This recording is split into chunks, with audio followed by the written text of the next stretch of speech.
Today's sermon is titled Addressing the Underlying Causes of Immigration from Mexico to the United States, to be delivered by Alvaro de Regil and connects with four of our principles. Principle number one, the inherent worth and dignity of every person. Principle number two, a free and responsible search for truth and meaning. Principle number three, justice, equity, and the compassion in human relations. Principle number four, the goal of world community with peace, liberty, and justice for all. Alvaro de Regil is the executive director of the Just Semper Global Alliance since 2003, a coalition that supports living wages worldwide as a core element of sustainability, democracy, business accountability. His work is centered on developing the living wage concept anchored on equal pay for equal work of equal value, and at a broader level, advancing a people and planet paradigm. As part of this transformative concept, he is also increasingly active in the areas of labor rights, business and human rights, no growth, degrowth, steady state economics, and basic income and consumer rights.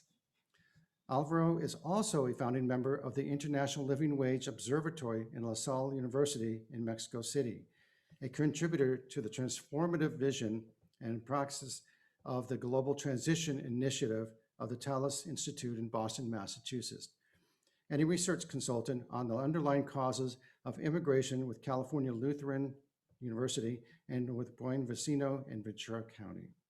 Alvaro, to you.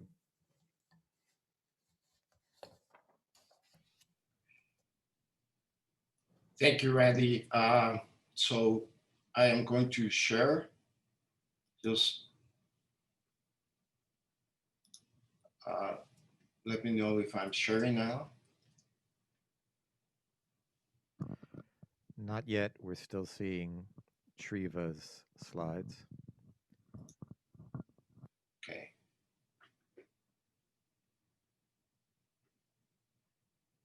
Hold on.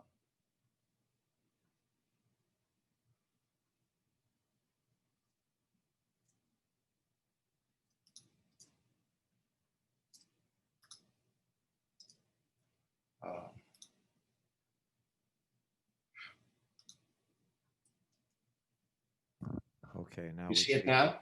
Yes, we do. We have your slides now. Okay, I'm sorry for the delay.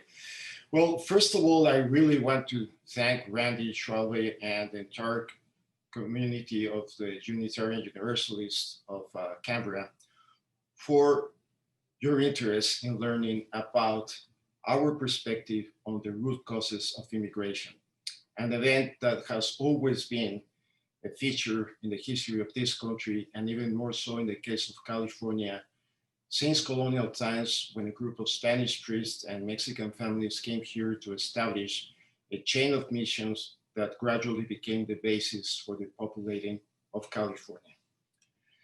So I want to insist that I really appreciate this opportunity, because in the next 30 minutes, we're going to be addressing a topic that is barely addressed by the media, by government and society, simply because those who are in power and could benefit from the current structures are not interested in making the general population aware about why immigrants come here. So because of this, at the question of why people come here, most make the very simplistic assumption that immigrants come here because we are rich and they are poor. But the fact is that the reasons why immigrants come here are very complex, and we must become aware that we share a great degree of responsibility on these reasons. So the point that I want to make is that if we really want to address the issue of immigration and solve it, we must stop looking only at the consequences, only at the symptoms, and start addressing the root causes of immigration. In this presentation, we're going to be focusing on Mexico because it has been the main source of immigration to the United States and California for many, many decades, due to our geographic proximity, but even more so after NAFTA came into effect in 1994. So what are the underlying causes of immigration? Well, these are systemic and global economic structures that cause millions of people to lose any opportunity to enjoy a dignified quality of life in their own country as the direct result of the tacit agreement between the elites of both countries, yes, both countries, not just the United States, but also Mexico, to impose and maintain the neoliberal economic structures that benefit them, the 1%, or I rather say the less than 1%, and decimate the livelihoods of the vast majority of the 99%. So what are the specific economic structures that trigger immigration? Well, these are primarily two. The first one is wages that can only be construed as a system of modern slave work wages, and predatory trade agreements such as NAFTA impacting specific economic sectors with consequences that plunder the standard of living of millions of people. Wages have indeed been decimated deliberately for the last 36 years in Mexico as a result of a consistent and deliberate economic policy to impose neoliberal structures worldwide. These are structures that replace put money in the workers' pockets or demand-side economics with put money in the employers' pockets or supply-side economics. These are policies that specifically reduce and limit labor rights through structural reforms, reduce real wages to increase competitive advantages, privatize public assets and natural resources vital for life, and deregulate economic financial structures to allow markets to set the public agenda and allow them to regulate themselves through non-binding, self-designed guidelines and standards. So in this ethos, wages are decimated to attract as much foreign direct investment as possible by offering labor costs at bondage prices, and predatory trade agreements such as NAFTA are created to develop a regional system for global corporations to create what is known as the global commodity supply chains, which are located primarily in the global south and obviously in Mexico, with huge increases in productivity made possible by dramatically reducing labor costs in a good portion of their global manufacturing supply chains. To duly address the root causes of immigration, we must do it in the context of a living wage ethos, which we must all be aware that it is a human right, where, and this is extremely an important concept, equal pay for equal work of equal value is the pillar sustaining it. So because of this, the International Labor Organization has established for decades that for a fair globalization, the decent work concept has led to an international consensus that productive employment and decent work are key elements to achieving poverty reduction. Accordingly, rather than driving people into the informal economy, such as in the case of Mexico, where 60% of the population works in the informal economy, or creating massive migrations, which is also the case for Mexico, global expansion must find ways to deliver opportunities for decent work where people live. So the living wage, anchored on the pillar of equal pay for equal work of equal value, has been enshrined for many decades as a human right in international law. And so we have it. There is nothing new with this. We have it in Article 23 of the UN's Universal Declaration of Human Rights of 1948, concerning the right of workers to equal pay of equal work. We also have it in Article 7 of the UN's International Covenant of Economic, Social, and Cultural Rights of 1966 for fair wages and equal remuneration for work of equal value. And of course, we have it in the ILO's Convention 100 of equal pay for equal value. Now, to explain the flows of migration from Mexico to the United States, we're going to be looking at the two economic sectors that are greatly impacted by NAFTA and which constitute the main source of Mexican immigration to the United States. These are the manufacturing and agricultural sector. And we're going to first be looking at the manufacturing sector in an ethos of asymmetric wage rates in North America in the context of equal pay for equal work of equal value for all employee manufacturing using purchasing power parities, which is used to account for the differences in the cost of living between two different countries. But in order to do that, I am going to ask you to do with me the following exercise. Let's ask ourselves the following question. Why, if a worker working for Ford Motor Company in Dearborn, Michigan, putting 4 parts in the Ford Focus assembly line, what if he's making $40 an hour?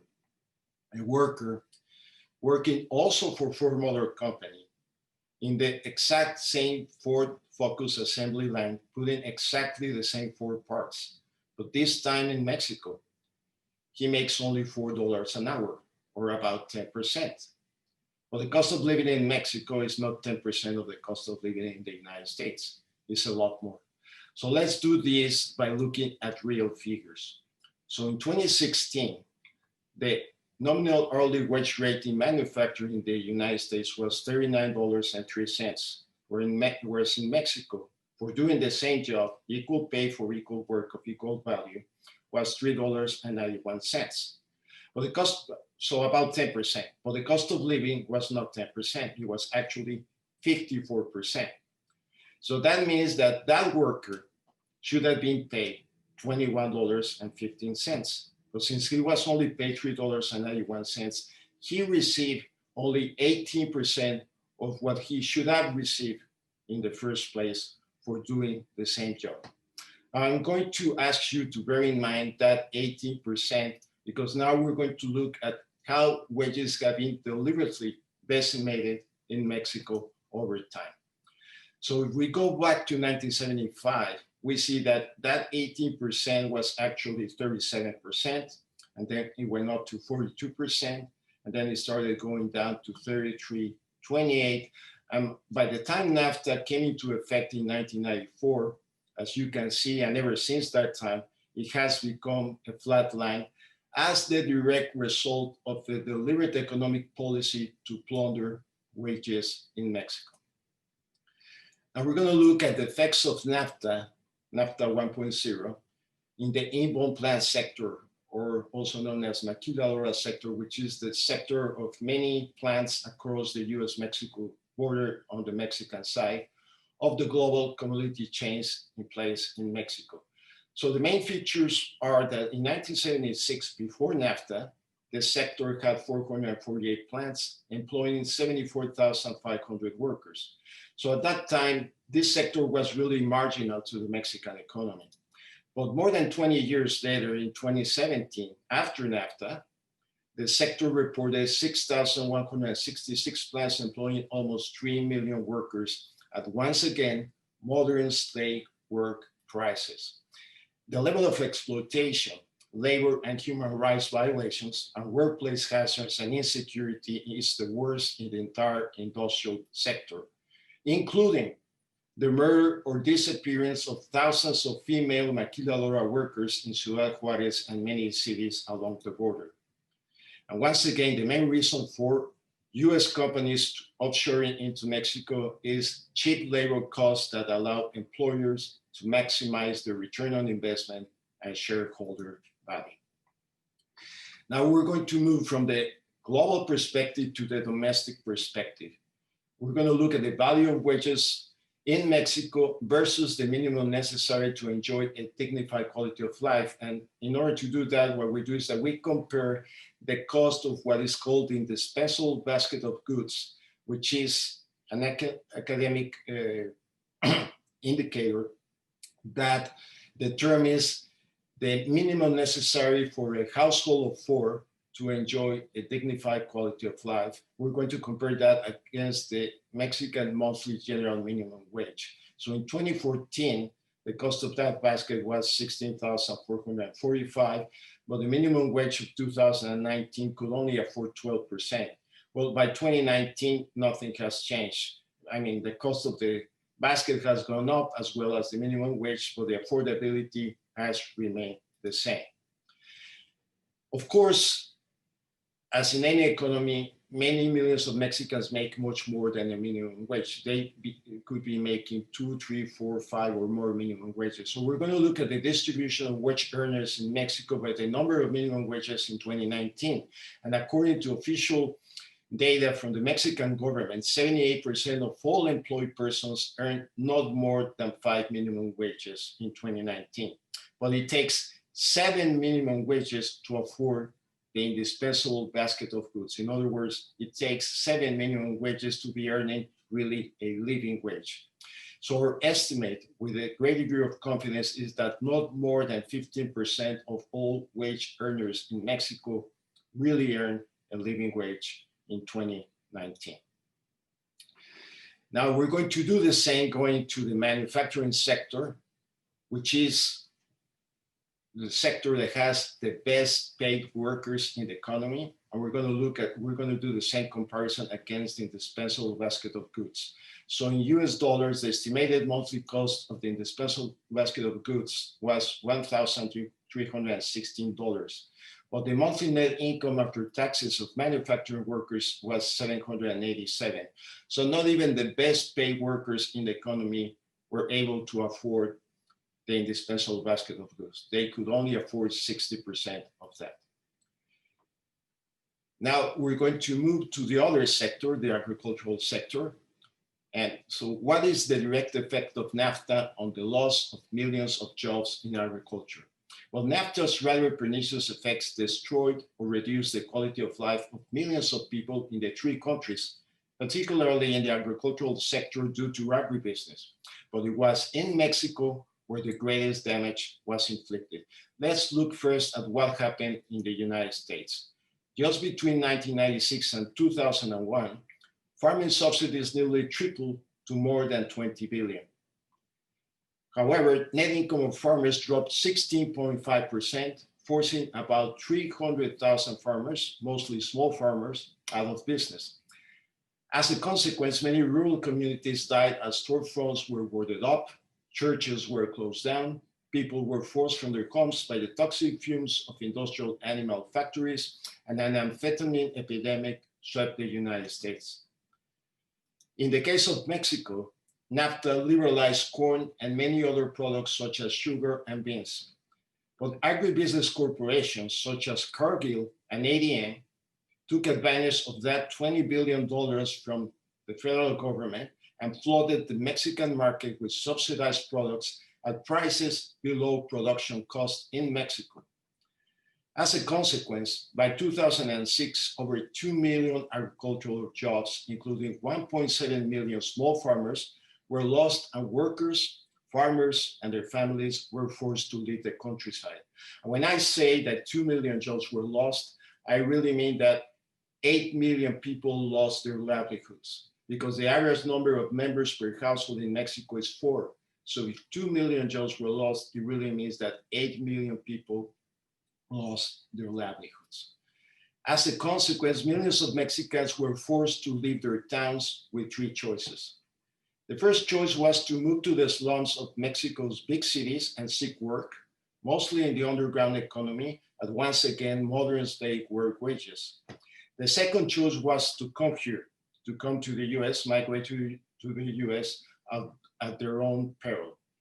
And the third choice, or choice of last recourse, of course, was to join the ranks of people working for the drug cartels or other forms of organized crime.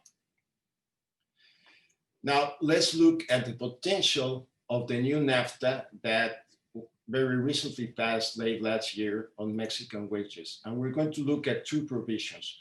One is a potentially positive provision, and the other one is a potentially negative provision. The potentially positive provision is that Mexico's labor reform incorporated in 2018 the ILO's Convention 98, which is the right to organize and collective bargaining.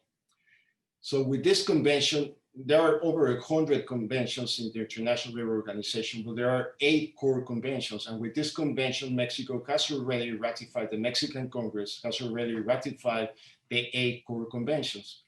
But this is really ironic, because if we look at the United States, the US has only ratified 2 of the 8 core conventions. So the point is that far more important than ratifying international laws is the enforcement of labor rights. Also, in line with this convention, NAFTA's 2.0 text includes modest but meaningful labor standard gains. And the key one is the rules to end wage suppressing protection contracts in Mexico, which has been the standard and which constitutes an agreement between employers and corrupt trade unions that impose modern slave work wages on Mexican workers. So because this has been suppressed and because Mexico has ratified Convention 98, this could make a real difference over time to raise Mexican wages, which also would got incentives to outsource jobs from the US to Mexico. However, so far, NAFTA's 2.0 text lacks the monitoring or enforcement terms necessary for the rules to make a difference for workers. If this changes and the new rules are enforced on both sides of the border, it would be very positive for both sides of the border. Now, there is a potentially rather negative new labor provision if it materializes, and this is a new rules of origin provision for the motor vehicle industry, Article 7.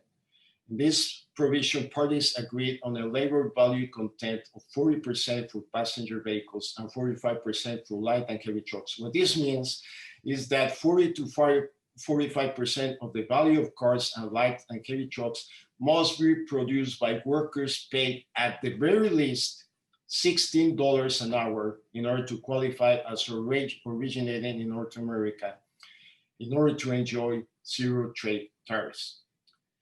Well, the first problem is that it is rather difficult to calculate its real effect because only other firms know precisely where each element of their product is made, and so far there is no process in place to assess this effect. But I have to emphasize that this is a very important provision because about 50% of everything that Mexico exports into the United States comes from the automobile industry. Now, the much bigger problem is the potential of a double-edged sword. This could well be very positive, this provision, by pressuring corporations to increase wages in Mexico. But it can also be a Trojan horse from the Trump administration against Mexico. Let me explain. In 2016, the hourly total compensation costs in the automotive industry were Mexico $4.68, United States $48.97, and Canada $34.19. So as you can see, for the US and Canada, this is a non-issue because their hourly rate is far higher than the $16 threshold. But for Mexico, there's a huge gap between $4.68 and $16, and it's a huge challenge. So the gaps on real cost of living wages in manufacturing, and specifically in the automotive industry, are so enormous that it would take at the very least 2 decades to fully close them from $4.68 to what it would be under the concept of equal pay for equal work, $26.54 and above the $16 threshold. However, there is a potential positive scenario. The new Mexican government has committed to recover real wages after 36 years of plundering those wages by the previous administrations, and has already increased the minimum wage by 16.2% in 2019, 20% in 2020, and 15% in 2021. This should put pressure on all wages above the minimum wage. But even if we make a simplistic assumption and apply the actual increase to the minimum wage for 2019 of 16.2%, the motor industry wages, and we project to achieve a nominal wage of just $16 an hour, it would take roughly 8 years to reach the motor vehicle threshold if all assumptions, inflation, cost of living, and exchange rates materialize. So as you can see in this chart, it would take, at the very least, if these assumptions hold, 8 years. The double edge is that if the US government wishes, it could easily demand under NAFTA 2.0 at any time that a chunk of motor vehicle production from Mexico be transferred to the US because the local value content of $16 was not met in Mexico. So if this happens, it would be extremely detrimental to the Mexican economy, and even more so to workers that will lose their jobs and obviously their livelihood. Now, in conclusion, Since NAFTA, it can clearly be asserted that the modern slave work ethos in place in Mexico subsidizes the US economy and US population in terms of capital extraction for the benefit of the shareholder value of institutional investors of international financial markets, both in manufacturing and agriculture. Wages and salaries of US workers and employees who are part of their global supply chain, and US consumers, us, paying much lower prices from the products that come from Mexico. Now let's look at the consequences of Mexico's modern slave work ethos in immigration flows. So between 2000 and 2005, more than 400,000 Mexicans, mostly from rural communities, moved annually to the US. So by 2009, more than 12 million had moved to the US, but undocumented immigration stabilized by 2014 at around 11 million as a result of the increased criminalization of immigration and the emergence of its incarceration industrial complex. As a result, the number of undocumented Mexican immigrants in the US has steadily decreased and stabilized at around 5 million. Yet nearly 200,000 continue to cross the border from Mexico annually, with even more from Central America and many other countries, a situation that I can guarantee you that will continue as long as the root causes of immigration remain unaddressed. Now, who benefits specifically from these systemic structures? Well, first, the institutional investors of international financial markets and their corporations by maximizing their shareholder value. Also, politicians both in the US and Mexico by getting financial support for their electoral campaigns in exchange for imposing the market-driven agenda designed by the business elites. Also, the savings in slave wages paid in Mexico subsidize the much higher wages paid to equivalent workers in the US of the same corporations. In fact, globally, it is estimated that 25 to 40% of the cost of labor in the North, in the US, is subsidized by the South's meager wages. Lastly, US consumers greatly benefit from bondage wages paid in Mexico by enjoying much lower prices than if the entire production would be made in the US. So we must become aware that we're also benefiting from the current structures as consumers.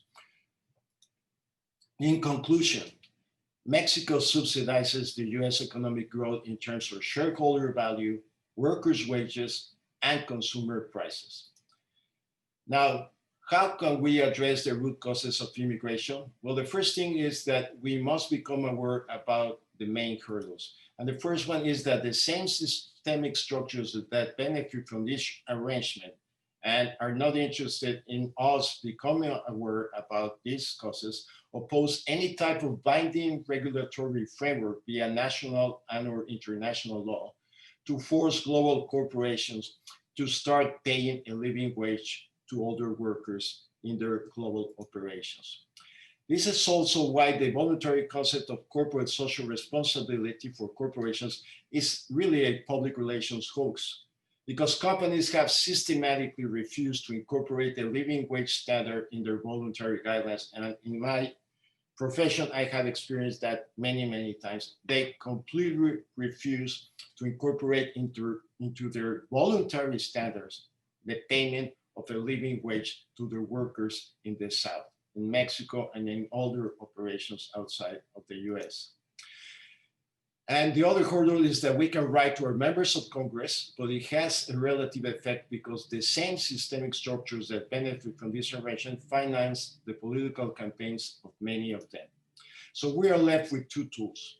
One is increasing our pressure using our consumer power, which is a very powerful tool if it is well organized, and two, increasing our pressure with our members of Congress.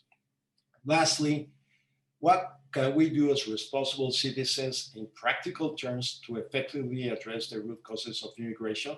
Well, the first thing and the easiest one to do is to use our consumer power to make well-informed and socially and environmentally conscious decisions to support responsible companies. There are some responsible companies, and reject irresponsible ones.